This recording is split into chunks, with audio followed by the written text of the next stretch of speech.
Please, do not be alarmed. I am neither monster nor murderer, though that is the duality of existence that defines San these days. My name is Yosafuanga, and I have the bleak honor of being the sole scholar to the Imperious Intellection, this grand repository of knowledge you see about you. May reason preserve us.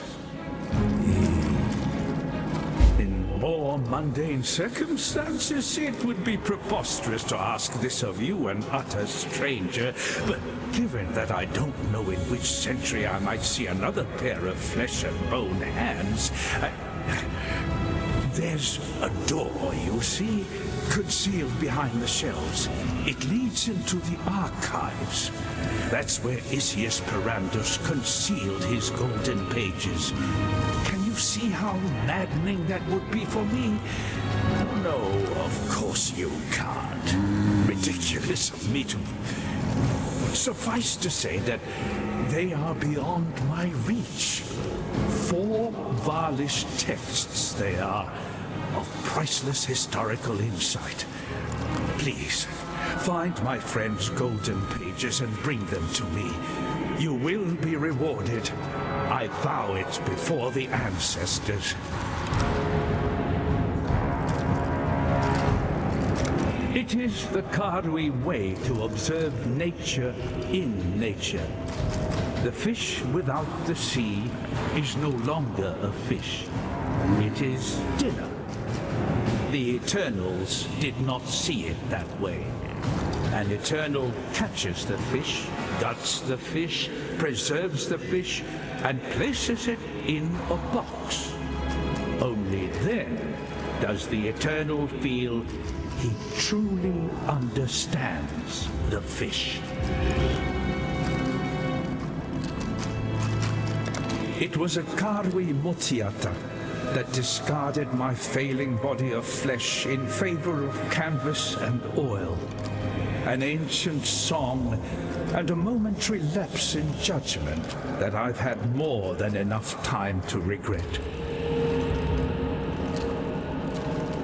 Fortune favor you.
the ancestors.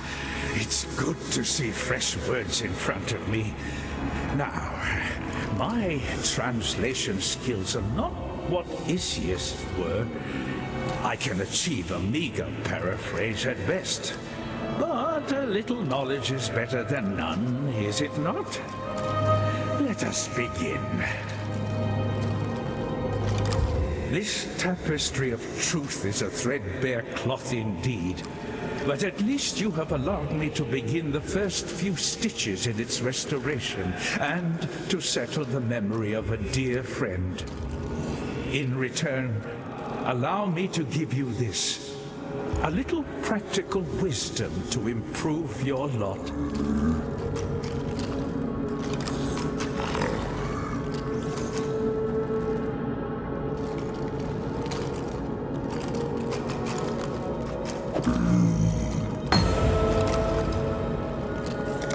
My word.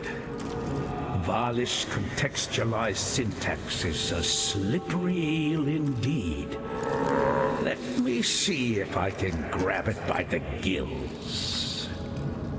They carried their virtue gems to Doriani's bed.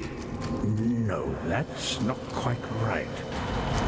Ah, yes. Doriani's cradle. The historian finishes that it was a price they needed to pay to ensure a Valish future. A cradle of virtue gems? What sort of Valish future did Doriani hope to ensure? Splendid. Let's see what this page has to offer us. It talks of Queen Atsiri. Now, here's a portentous line. She drenches her altars with the blood of those deranged enough to question her vision. The next piece is a real eye-crosser, but I believe it refers to a communion. Something to do with the harvest moon? Again, Doriani seems at the heart of it. Good. This line I can read without issue. This will be our final night of fear, our final night of suffering. Sacrifice, communion, the harvest moon. An unsettling combination. Oh my. This first line is frighteningly clear. Our queen is dead. Doriani is dead. So many have fallen, so many have changed. The latter text is almost indecipherable. It practically hums with agitation. Let me see. I can make out the words sleep, nightmare, and the beast. Whatever that may be. Our historian finishes with, "We have succeeded where our forebears did not. We have failed ourselves." I need not imagine the fall of the Val. I saw the nightmare with my own eyes. Strange. I was put in charge of dating the most antiquated of texts. This parchment, it's a remarkable copy, but it's no original. Much younger. Oh my. Listen to this. My dearest Isius, I have been enlightened beyond expectation. Your work in translating these artifacts is worthy of the highest recompense, and thus I am delighted to offer you a position in my personal laboratory. Please do not give your escorts any consternation. I would be most pained to see such a precious asset damaged in any way. I very much look forward to working with you. Isius Perandus, your friend and admirer, Malachi. Poor Isius. Wherever you went, my pity goes with you. I suppose every civilization has its Doriani, its Malachi, men of divine talent and demented ambition. Without them, history would be a far less interesting place. How Malachi survived the Purity Rebellion, I don't know. He was at Emperor Vol's side before Chitis' corpse was even cold. I suppose Vol found him as difficult to refuse as Isius did. Malachi would never have risen so far without the patronage of an emperor like Chitis. It would appear that Doriani and Queen Atsiri shared a similar relationship. It was said of the beautiful Atsiri that she wished to see her likeness reflected in the still waters of history. Chitis was no less self-impressed. Of all the sins, vanity is the most hideous. San fell in the course of an hour, no more. A tempest raged down from the mountains and engulfed the city, throwing it into midday darkness. I saw madness in my colleagues' eyes, watched as the most rational men in the Empire jabbered and slavered and slaughtered each other. I witnessed Trinian, our gemling intellectus prime, engulfed by the radiance of his flaming cranial gem, and wither like a grape in the sun into a thing of desiccation and famishment. I've seen mountains spew fire in Ngamakanui. I've seen waves as tall as trees and winds that leveled warriors and walls alike. Nature is what nature is. There was nothing natural about the cataclysm. Go with care, friend.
Need something?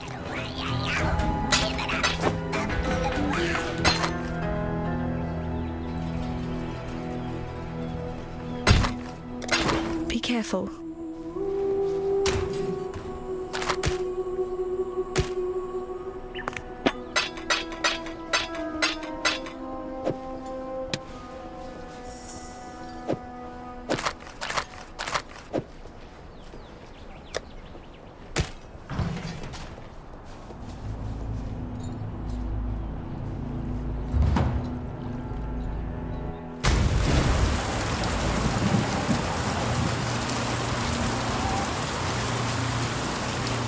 Look at the sheen on that plum. Is it not the most delectable fruit that you've ever seen? No? Perhaps the glass of hope is for my eyes only.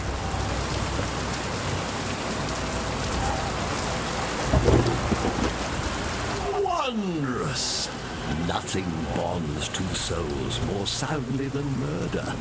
For that reason alone, I knew you could be relied upon. Now, for a little amateur vintnering. A quick squeeze of the plum, like so, into the decanter. Oh my! Look how it transmutes the juice so swiftly from material to spectral. Effortless. And what an aroma. Imminent death never smelled so sweet. I believe I shall call this fine concoction the Imperial Nightcap. Now, before I get too carried away, there's the small matter of your recompense.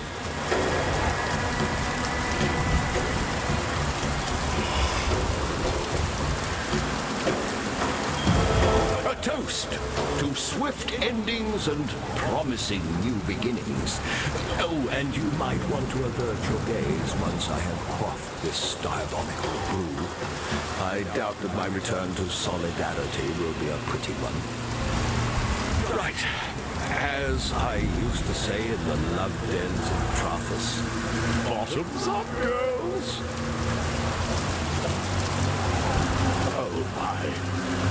Now that's an unusual sensation. Oh dear, something is amiss. The All Flame, it's... No,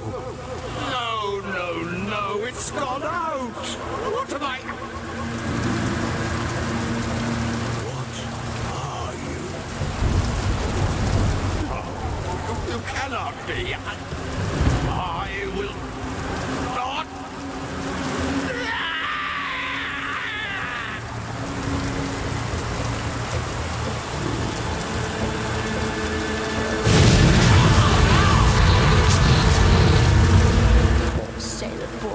Doomed to go wherever the winds blow him.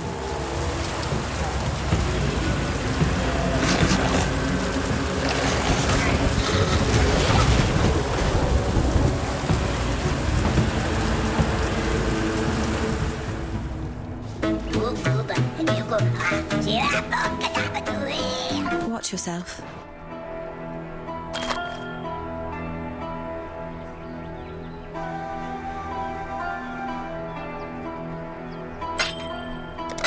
Bye.